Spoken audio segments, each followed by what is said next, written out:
Welcome everybody to the sixth and final business succession planning webinar in this series.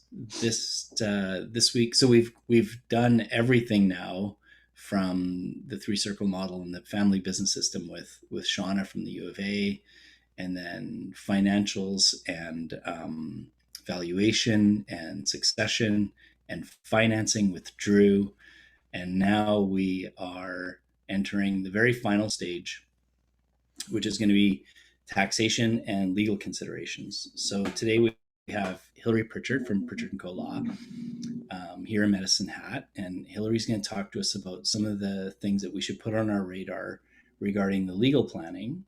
Hillary's email is in the chat, so if you have further questions for her, you can get a hold of her directly there. And if I start getting a bunch of emails with questions, then we'll consider kind of a Q&A recorded session afterward.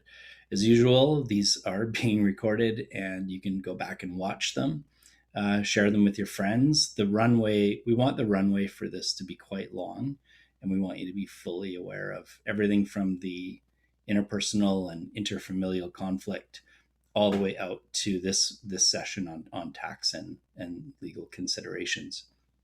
So this is Hillary's first appearance with us, so we're happy to have her on board. As usual, I'm going to mute my microphone and my camera and sit around and field questions. Hillary's going to take the floor for a while, and then we'll turn it over to Drew for taxation, everybody's favorite topic. And with that, over to you, Hillary. All right. So good afternoon, everyone, and thanks for tuning in to this week's episode on business succession planning. So as Mike already introduced me, my name is Hillary Pritchard. I am a lawyer with Pritchard & Co. Law Firm here in Medicine Hat. Now, our firm does do a lot of work with businesses. We do a lot of work in business law, corporate law. So we do have quite a lot of experience. We have multiple lawyers who work in that field. In particular, I'm quite passionate about this topic, so I'm very pleased to be able to speak to you all today on business succession planning.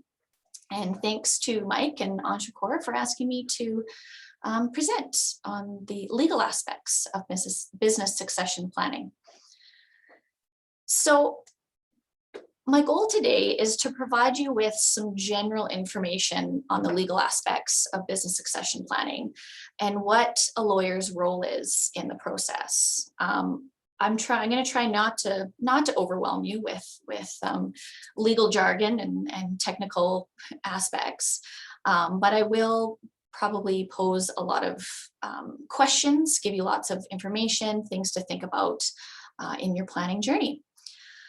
So if you're actively planning right now for your succession, or just considering your options for the future, I want to make sure you have some information to move forward. So we'll get started.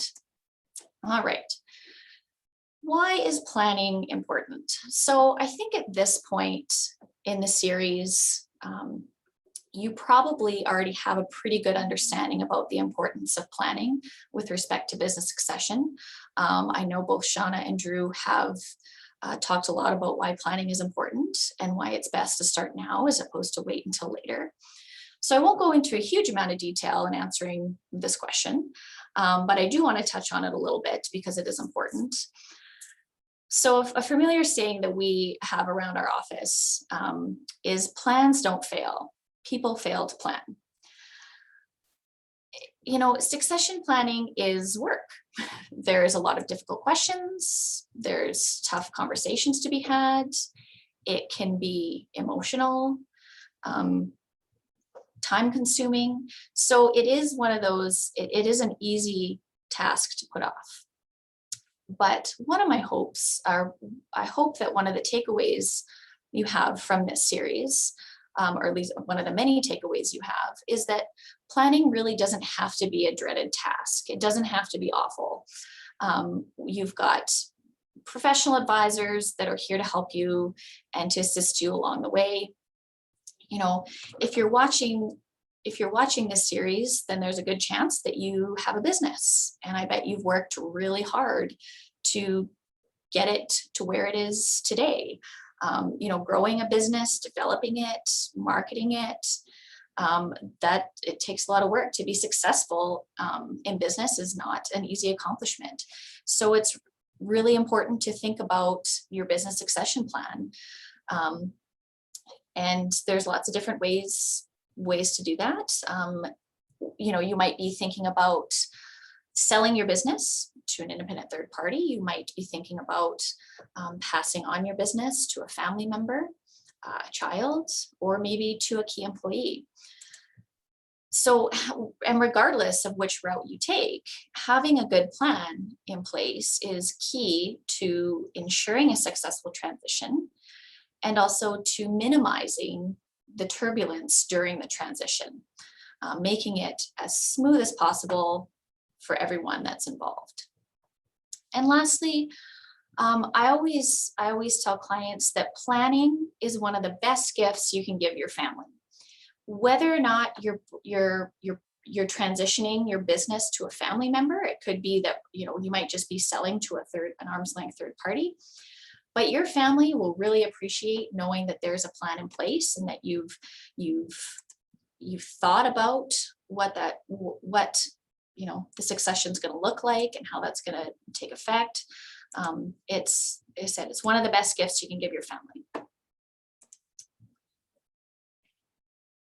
Now, in creating your plan, and again, whatever that might look like, there are two kind of overarching goals that we encourage you to think about. And that is, you want to allow your business, during your succession plan, you want to allow your business to continue and grow. And at the same time, you want to allow, whether it be the seller, the owner, to get his or her money out of the business. And oftentimes this can be, for retirement purposes, right? You've spent your life building a business, you're ready to retire, pass the business on.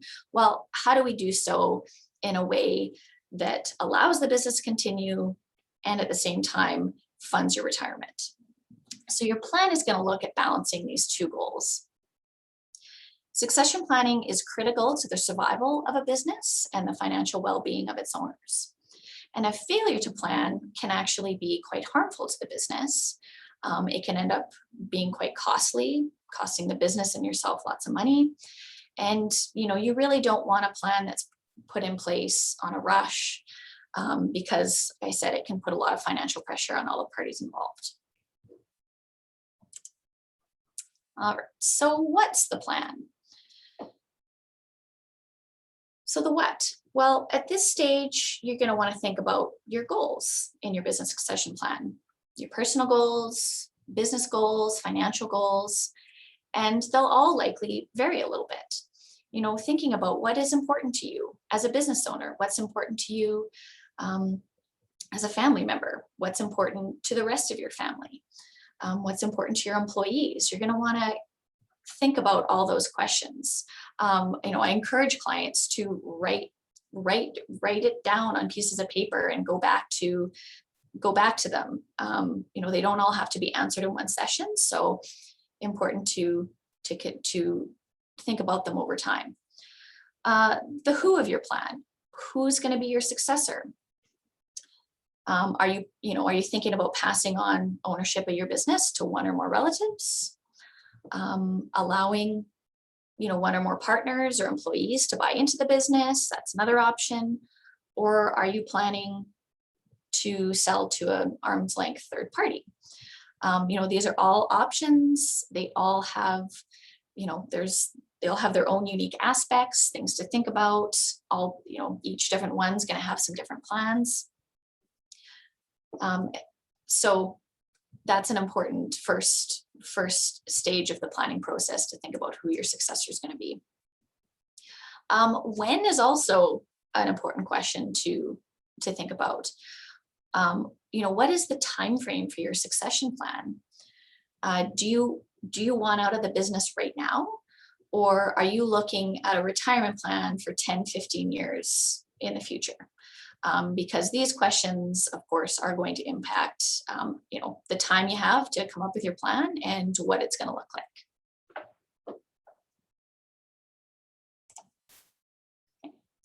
Oops. Right. Learn not to scroll there. Okay. So the next few items that I'll talk about probably won't come as much of a surprise to you all. And that is that when discussing your succession plan, communication is key. It is fundamental to the process. I can't stress this enough. And I'm not talking so much about communication with your lawyer and accountant, which is obviously very important, but I'm talking about communication with your family, communication with your employees, with your business partners. You want to make sure that there's an element of transparency to ensure that everybody, is aware, somewhat of what's going on.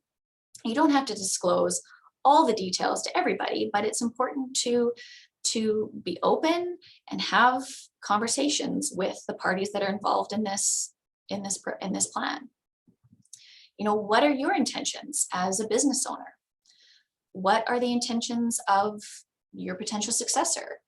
Are they the same intentions? How do they differ? What are your values, in relation to the business? What are the values of your potential successor? Again, those are really good things to consider when putting together your plan. Sometimes a plan, there can be lots of work put in, a plan can be put in place, and we're, ready to sign, ready to carry it out, sign documents, get it finalized. And towards the end, that's when you start getting different feedback from the parties that are involved that can sometimes create issues. So it's best to talk about all of these questions up front. I'll give you an example, and it's a bit of an extreme example, but it did happen. And we had a client who had a business, and it was, he was the sole shareholder in the company. And he wanted to bring in his son to take over the business and carry it on. So we put together a plan, we worked with the accountants and got all the documents ready and fine-tuned everything. And towards the end, when we were getting in the son to come in and sign the documents, it became, we started getting a little bit of feedback from him that maybe he wasn't as happy with the plan as his dad was. So we were able to ask questions and have him open up a little bit. And he eventually came right out and said he wanted nothing to do with the business. He did not have any interest in taking it over, and really, really was resistant to carrying out the plan. He had, it turns out he had felt a lot of pressure from his dad, and felt like he needed to do this, but was really hesitant to do so. So again, it's an extreme example, but it does go to show you that sometimes what the parent thinks isn't necessarily what the child thinks. So you really want to make sure that these conversations are had up front before putting in all the work to carry out the plan. And again, they're challenging conversations, but that's what we're here to help you with. That's Drew and I both have these conversations all the time with clients, and we're here to help you with those. One of the things I often, our firm often recommends is when you're putting together a business succession plan, is having what we call a family meeting or an all parties meeting. And at that meeting, we suggest that your lawyer is there and your accountant, because both your lawyer and accountant play, really important roles in the negotiation and planning process.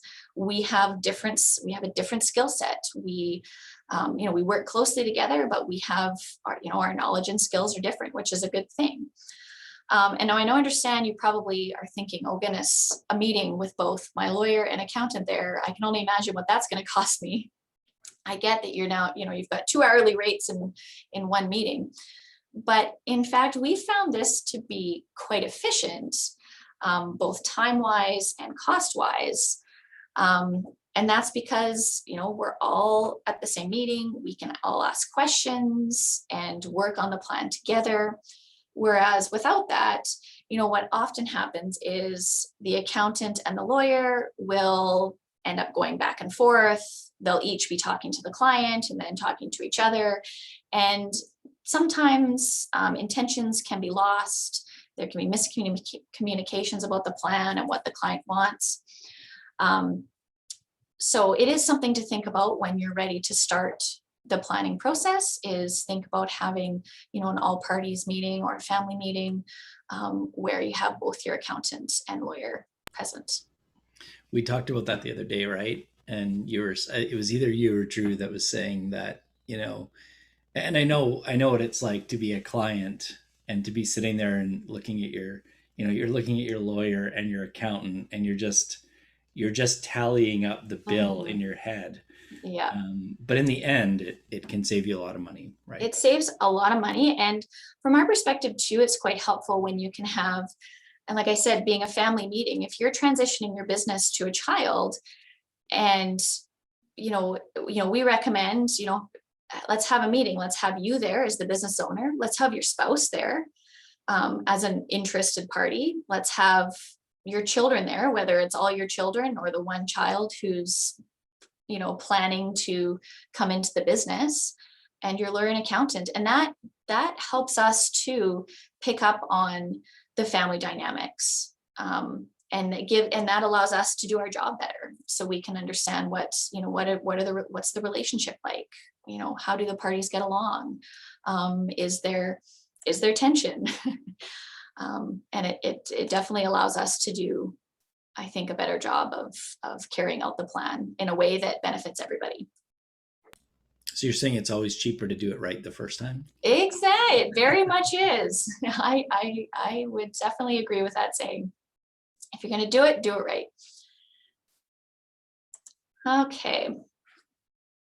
So now, how do we carry out the plan? So to carry out the plan, we need to first confirm, that your business is operating in a manner to carry out the plan. So, and that we're looking at what's the current business structure of your business, and does it need to be changed? So obviously there's a number of ways to structure a business, and I won't go into too much detail of them. You've got your sole proprietorship. That's kind of an informal and easily created way to start your business. It's how so many new businesses begin. The business and the operator or owner are essentially the same. But with that respect comes, unlimited personal liability, as there's no separation between the business and the owner. You've got partnership, which sometimes we see that involves two or more individuals that are partners.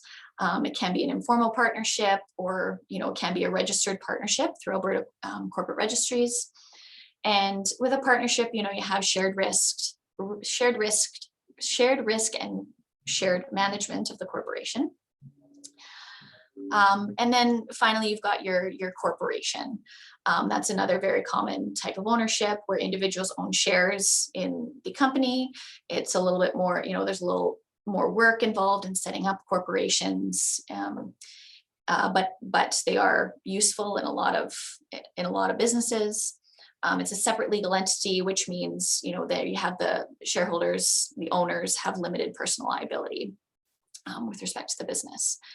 So obviously each form of business does have its own legal and tax requirements, its own advantages and disadvantages. So it's going to all depend on you and your business. But the business succession plan will depend on the type of structure you're using, and it could involve, changing that structure. Sometimes we see somebody owning a sole proprietorship, and it makes sense to incorporate in order to carry out the business succession plan. Sometimes we see there's a business operating as a corporation, and we have the owner incorporating another corporation, which acts as a holdco, again, to carry out the succession plan. So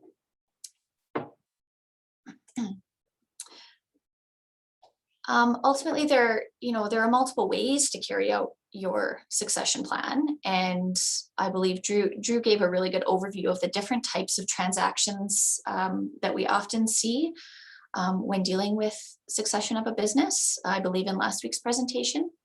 So again, I won't go into too much detail on them.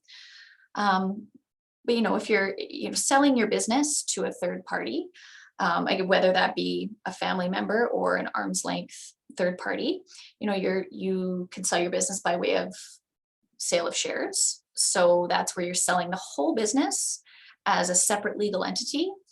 And I always say when you're dealing with a sale of shares, you're selling the good, the bad, and the ugly. There's no separating those things out. The buyer is getting everything. Sale of assets. Sometimes, we see that where just the main assets of the corporation or the business are sold. When dealing with, usually when you see dealing with the sale of shares, you're going to want to think about non-disclosure and confidentiality agreements. And again, I believe Drew touched on those last week. There's lots of when you're in the negotiating stages of selling a business, there's lots of sensitive information that's shared about your business, and you want to make sure you're protecting that information and your business. So the non-disclosure is, it's a form of protection. We recommend having them in place when you're at the beginning of the process. Before you want those in place before you're sharing that sensitive information about your business. Again, just something to consider. Then the other side of things is transitioning your business without an actual sale. So the most common transaction that we see is especially when dealing with family businesses, is an estate freeze. Which is, an estate and corporate planning tool. And that's, you're freezing the value of the common shares, the owners picking them up in preferred shares, and then you can have your new shareholders buy in for $1 a share or, nominal amount.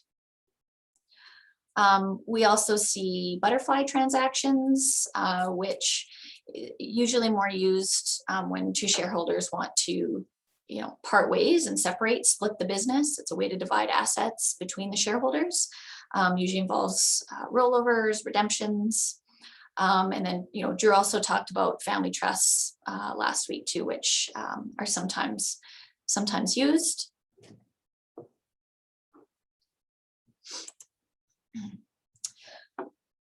I thought I'd just touch briefly on what we do as lawyers in carrying out the plan. Oftentimes, once the plan is drafted, everybody's kind of on board with what the plan's going to look like. The accountants are going to be the ones that really prepare the instructions.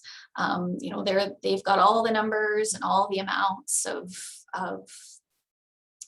that are involved in the transactions, and they're going to usually give instructions to the lawyers, and then it's our job to make sure we carry out those instructions and make sure they're legally enforceable transactions.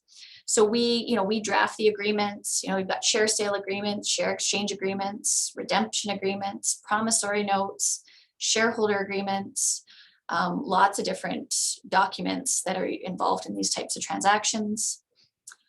If the purchaser or whoever is coming into the corporation has to get financing from a bank, then there might be security and documents involved that we prepare.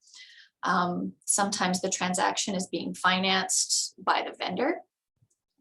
And so there might be security documents too that we prepare, and that's in order to protect the vendor's interest. So, examples of those types of documents, you're going to have your general security agreements, mortgages, and guarantees. If we're dealing with a corporation, we prepare resolutions. We make sure that all important documents are kept in the corporate minute book. So for resolutions, obviously when it's a corporation, the corporation always needs authorization from its directors or shareholders to carry out particular transactions. So we just make sure those are up to date for those.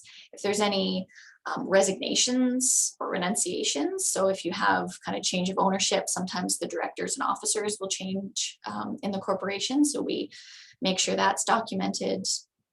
And also we attend to any necessary registrations, which the common ones would be, at Alberta Corporate Registry, changing of ownership, directors, officers, and sometimes land titles.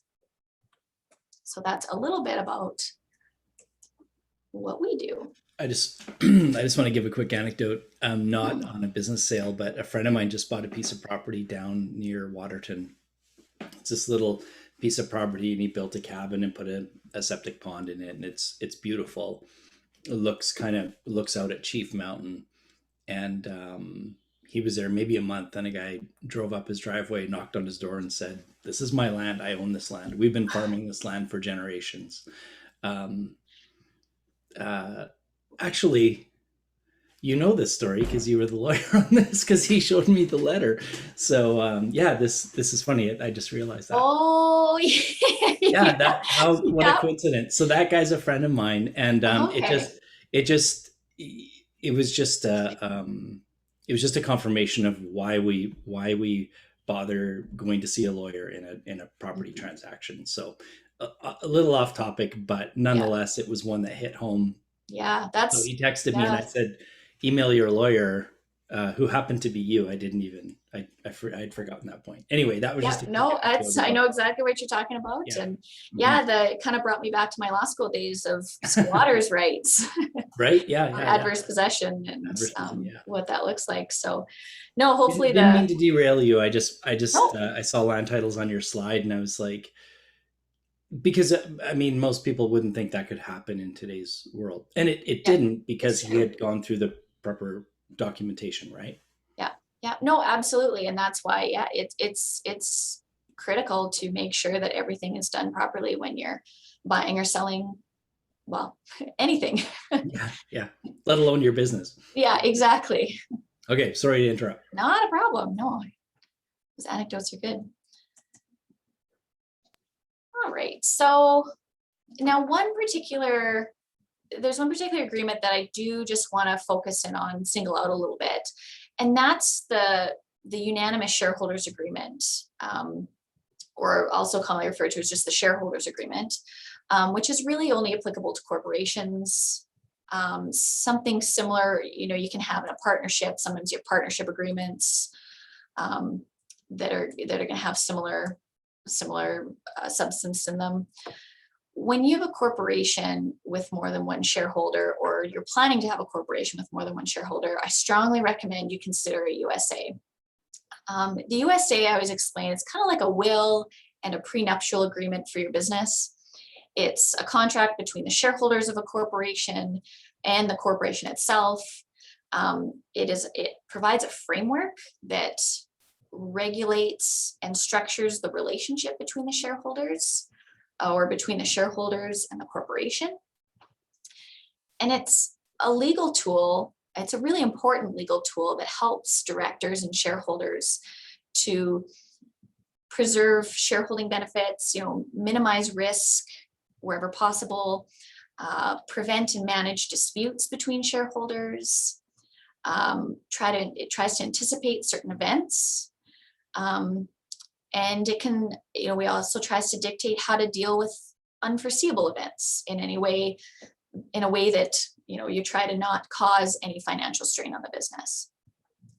So if you're in business, if you have a corporation and you have other shareholders, it's really important to have a plan in place dealing with, common thing is exit strategies, which contemplates one or more of the individuals in the business leaving, either voluntarily or under certain predetermined circumstances. And so, and this is where I think people sometimes get tired of lawyers, because we're always asking worst case scenario questions. And the reason why we're so good at asking those questions is because we see all the worst case scenarios. So when when preparing a USA, and again, usually as part of a business succession plan, we're looking at the what ifs of life. What happens if a shareholder wants out of the business? Whether they're just done, whether they want to retire, what does that look like? What happens if a shareholder dies? What happens if a shareholder gets divorced? What happens if a shareholder loses mental capacity? Or even what happens if a shareholder goes bankrupt? These are all common events in life that need to be thought about. And usually it's not until you start walking it through that people kind of understand why we're asking these questions. If a shareholder gets divorced, then his or her shares are, I guess, maybe considered family property, which are divisible under family property laws. So you could have a scenario where, it's you and your business partner, but then all of a sudden you've got a new business partner, which is his ex-spouse, who now owns shares in your corporation. That can cause issues and be problematic. Same with when a shareholder dies. If a shareholder dies and his shares go to his spouse, you've now got the spouse who owns shares in the corporation. Does that work? Is that the plan? Again, just lots of questions to think about.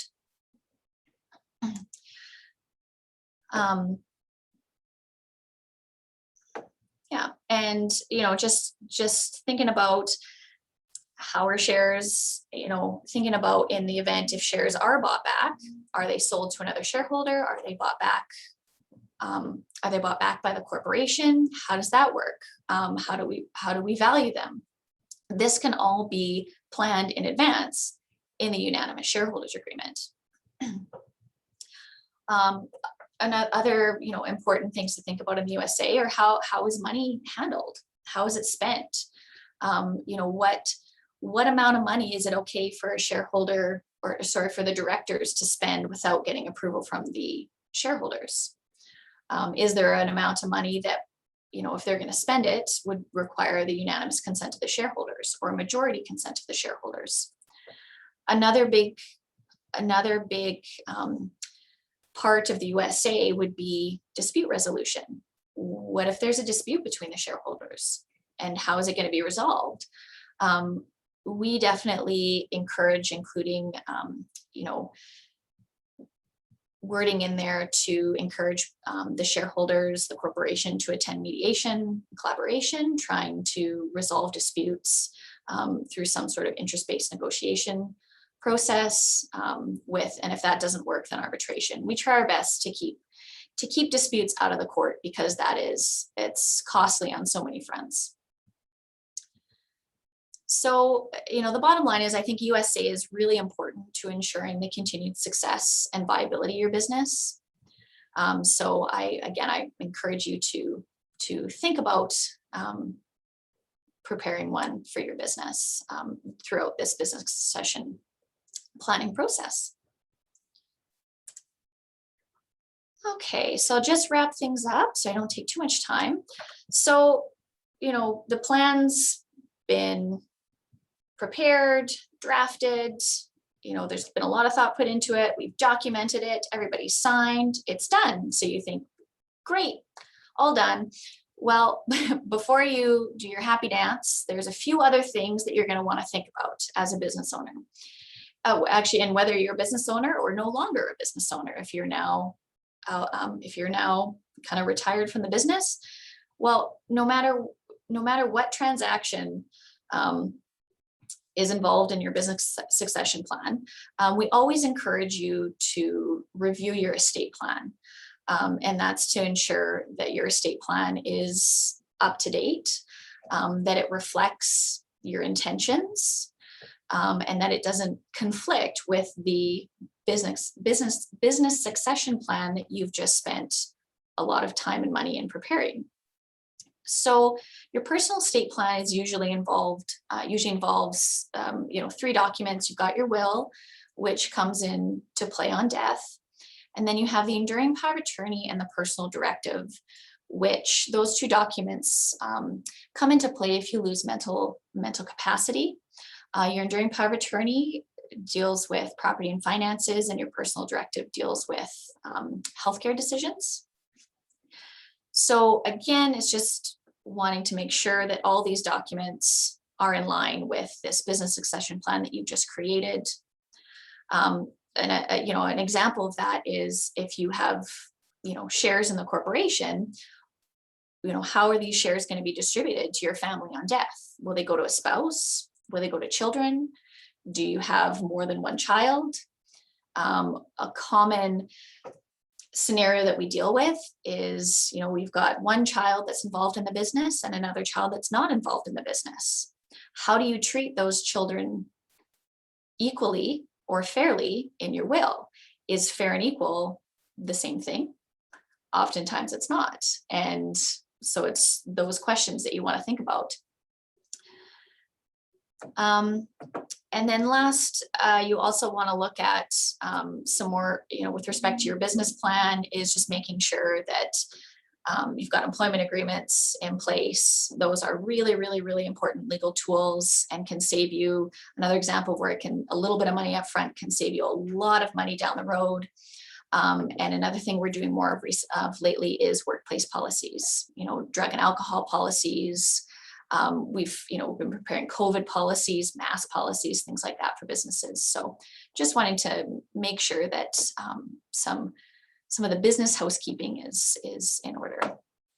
So I'll finish it up with, I always loved this quote from JFK: "The time to repair the roof is when the sun is shining." So essentially, do the work, do the plan when things are good. Don't wait for the last minute.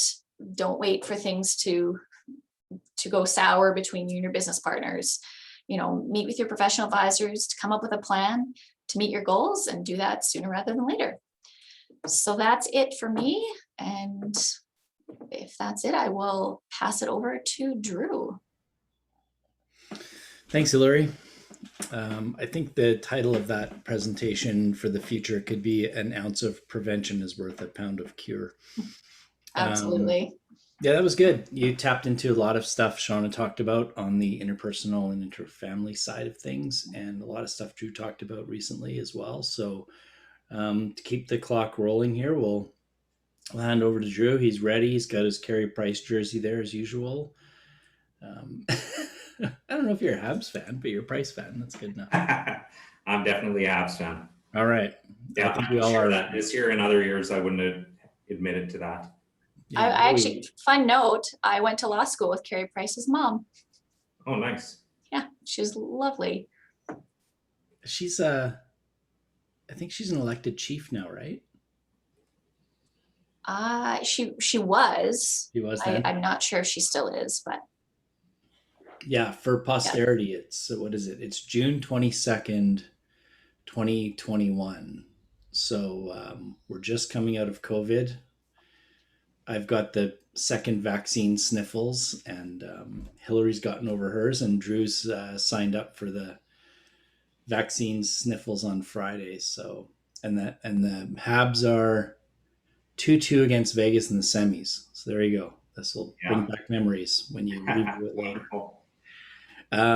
Thanks, Hillary. I'll send it over to Drew. Whenever I mute my camera, it's because I'm eating my lunch. Well, thanks, Mike, and thanks, Hillary, for speaking to the legal side of this. Mike, Hillary, and I had a brief conversation yesterday in preparation for today's presentation, and that's when I realized that we're going to spend 15 to 20 minutes on taxation out of a 6-hour seminar series. So I suppose that shows you that everything that goes into your business leading up to the sale is more important than the actual end result and taxation. Obviously, taxation is important, and I'll go through why planning for taxation on the sale of your business is important. But I suppose you only pay tax if you're making money. So what I wanted to really get across in the 3.5 hours of presentations that I previously provided was how to create that value, how to generate value, how to generate wealth, and then how to cash in on that. And then, unfortunately, in the end, death and taxes are the two sure things in life. So yeah, last but not least, we're going to talk about taxation here. So the first concept that I really want to go through today is the lifetime capital gains exemption. I'm sure everyone's heard of this lifetime capital gains exemption, but we'll briefly go through how to qualify for this. So if you sell a qualified small business corporation share or qualified farm or fishing property, there's a huge tax benefit that's available for you. For qualified small business corporation shares, that you can shelter a gain of up to $892,218. It sounds like a really strange number. It started out a number of years ago at $750,000. It's indexed annually to inflation, so it's going to continue to climb. And then for farm and fishing property, that amount is $1 million. So there's specific rules that you need to be in compliance with in order to utilize this capital gains exemption. First and foremost is you or your spouse, common law, or partnership must have owned the shares for the previous 24 months. That sounds pretty straightforward. There are some complexities to that. I'm not going to get into all the complexities today, but if you haven't owned the shares for 24 months, talk to your tax professional prior to entering into a sale agreement. There are ways that you can plan to utilize this exemption or other ways to get into this exemption, such as through the sale of a proprietorship. So the other thing that's important about that sentence, when I said you or your spouse, common law, or partnership, you means you as an individual. This is an exemption that is available to individuals and not available to corporations. So if your shares are owned through a corporation, for example, you have a holding company, operating company structure, this capital gains exemption isn't available to you. So the second rule is what I call the 50% rule for 24 months. Before, when we were looking at sale of shares, sale of assets, transitioning without a sale, we talked about planning for your exit, and I mentioned up to 5 years in advance. Well, here's a really good reason why. 50% of the fair market value of the assets of the corporation need to have been used mainly in active business, carried on primarily in Canada by a Canadian controlled private corporation. Now, that's a very complex sentence there, so I'm going to break it down one by one. So first and foremost, Canadian controlled private corporation. What is that? Your corporation has to be resident in Canada, and it cannot be controlled by non-resident persons or a public company. The next item in that sentence was it has to be used mainly in an active business. Now, what does that mean? That means it excludes certain passive assets. One passive asset that you may not think of is cash. If your business is holding on to excessive cash, that could put you offside for the purposes of the capital gains exemption. So if you've been accumulating profits inside of your corporation for years, sheltering them for personal tax, great strategy. However, now it could put you offside for this exemption and result in some additional tax payable. In the past, we used to use what I call a skinny share example, where 99% of the shares were owned by the individual, 1% of the shares were owned by a holding company. What that would do for us is we would get 99% of the proceeds on a share sale to an individual, and that 1% that was owned by a holding company, we used to be able to pay 100% of the dividends on that, just to get the cash out of the company. So that was taken away a few years ago, Section 55 of the Income Tax Act. So unfortunately, that's no longer an option. So now what do? You have a company with cash in it, doesn't qualify for the capital gains exemption. Well, with enough foresight, planning in advance, you can get your company on side for that exemption, if that's what you're shooting for. It takes years, not days, to cleanse that corporation. So again, when last week's conversation on succession planning stressed when to start planning, I suggest you start your planning now. Another example is rental properties. They're not considered to be used actively in your business unless they're rented to a related company that's generating active business income. So if you do have rental properties, say you've taken the profits over the years that you had in cash and you purchased commercial property and you're renting it out, unfortunately, that may not be considered active, and it could take you offside for the capital gains exemption. Now, the last item on that statement, which may not have stood out to you, was 50% of the fair market value. So you're not looking at the carrying amount on your balance sheet of these assets and saying, no, I qualify, my inventory is this. Well, you might have that rental property that's being depreciated down. You might have investments in your company that are recorded at cost, not fair market value. Again, going back to Financials 101, when I explain the concept of there are some differences between fair market value and what's on your balance sheet. So very important to be aware of that 50% rule for 24 months. The next requirement for the exemption is the 90% rule at the date of disposal. So at the time of sale, the shares that you are selling need to be shares of capital stock of a small business corporation. Once again, it's an extremely loaded statement, so we'll break that down in further details. So a small business corporation, 90% of or more of the fair market value of the assets need to be used in your active business, just like that previous 50% rule for 24 months. But now we're looking at 90% as opposed to 50. So at the time that you sell your shares, you have to have 90% of your assets in active business. So again, there's another reason to start planning early. You need to meet that 90% rule. So if you're just hearing about these rules now and you're looking to sell your business, it might be a little late to comply with them, but you know, maybe your passive assets are too significant.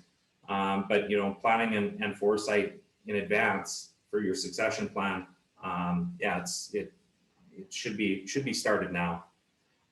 If you can't get on side, there's another option, which is selling assets instead of shares. This includes, as Hillary mentioned in her presentation, you can sell specific assets. So it could be your inventory, it could be your equipment, it could be other intangible assets such as the company's name, its logo, that sort of thing. And we will look at tax examples of this once I'm done explaining this exemption. Maybe I'll go through the examples now and then we can talk about some catches and some traps. But I think most importantly is let's go through the example and let's see what the benefit of the lifetime capital gains exemption is. So in front of you, I have a scenario here. I'm starting with the worst case scenario. This is a redemption of shares. This would come into play in the example where the company is buying back your shares. So if you did the freeze scenario, you froze your common shares for preferred shares. I think Tim asked a question, which is exactly this scenario last week. You know, have you seen any instances where you exchange commons for preferred shares? And this is the taxation of that. So to start out with, we're going to start with a $996,000 valuation. That's the valuation that I established in week 4 in the business valuation presentation. So we might as well carry that through. So that $996,000, that's the amount that you're going to get out of your business. So it comes out as a dividend through your freeze. So there's a strange concept with dividends. They need to be grossed up in order to calculate your personal taxable income. For these small business rate dividends, that gross up rate is 15%. So that takes your taxable dividend from $996,000 up to $1,145,000. Hey, Drew, can I jump in real quick? Sure. Are you on the right slide? It should be showing an Excel document. It's not showing it. It is not. Thank you, Rick, for pointing that out. We see the taxation PowerPoint slide. Is it up there now? Yep, perfect. Right. So Thanks, there's Rick. the 996,000. There's the gross up rate of 115%. That takes you to 1145,400. Now I'm going to assume that you're paying tax at the highest tax rate in Alberta. I'm going to keep this consistent across all 4 examples so that we're comparing apples and apples here. So in this instance, your tax on your dividend is going to be $549,792. Now, another strange concept with dividends is you get a dividend tax credit. The reason that this dividend tax credit is in there is the company's already paid tax on this money. This $996,000 has already been tax paid at 11%. So you should get a deduction for that 11%. Otherwise, you're going to pay tax on the same money twice. So that dividend tax credit on small business income, I've calculated here kind of beyond the scope of today to figure out why it is what it is. But that dividend tax credit you'll see for a total is $128,400. So the net tax after deducting your dividend tax credit is going to be $421,391.51.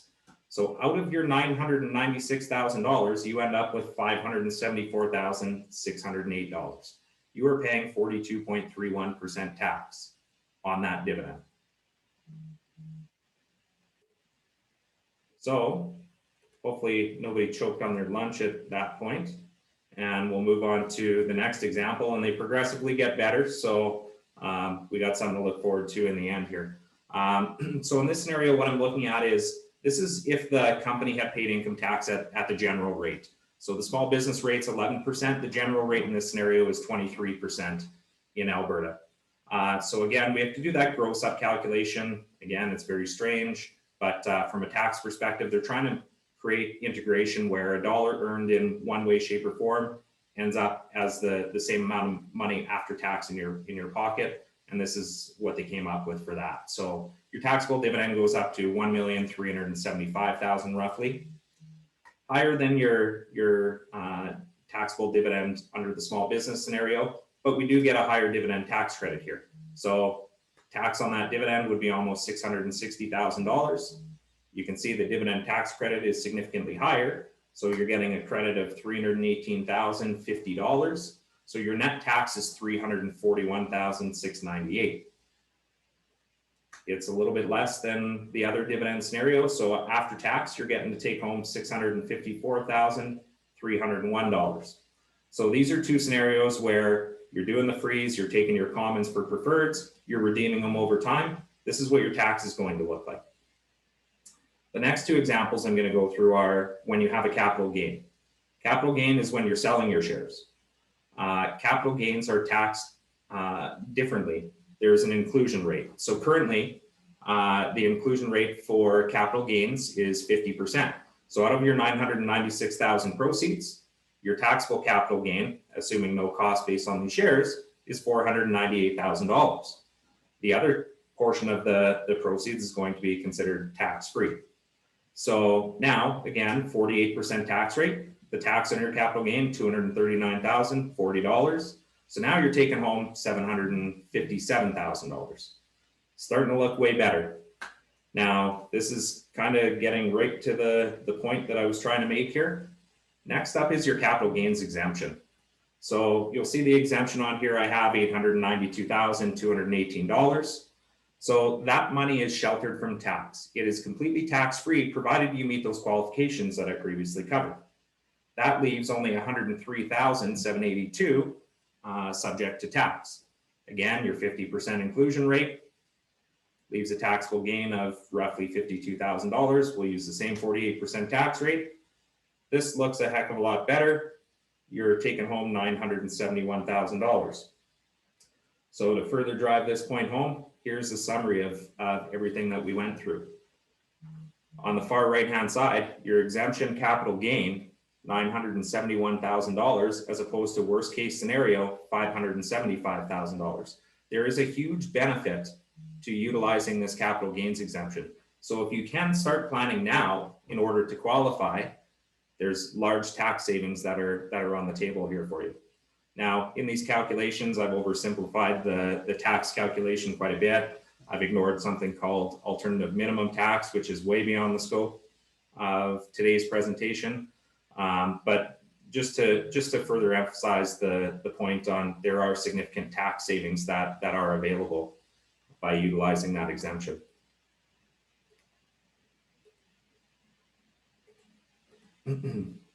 There is one little catch that I wanted you to be aware of, only because a large majority of our presentations here were surrounding succession planning, specifically for family businesses and a transition to family members. There's a section of the Income Tax Act that prevents you from selling the shares of your corporation to a related individual if they're purchasing using a corporation. So if I went out and bought a stranger's business, I could do it using a corporation. There's tax benefits to doing so. I can use corporate tax dollars instead of personal tax dollars to pay it off.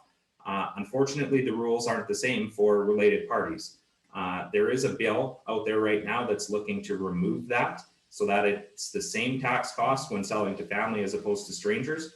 But strangely, now there's a larger benefit to selling your business to a stranger through a holding corporation than it is to your family.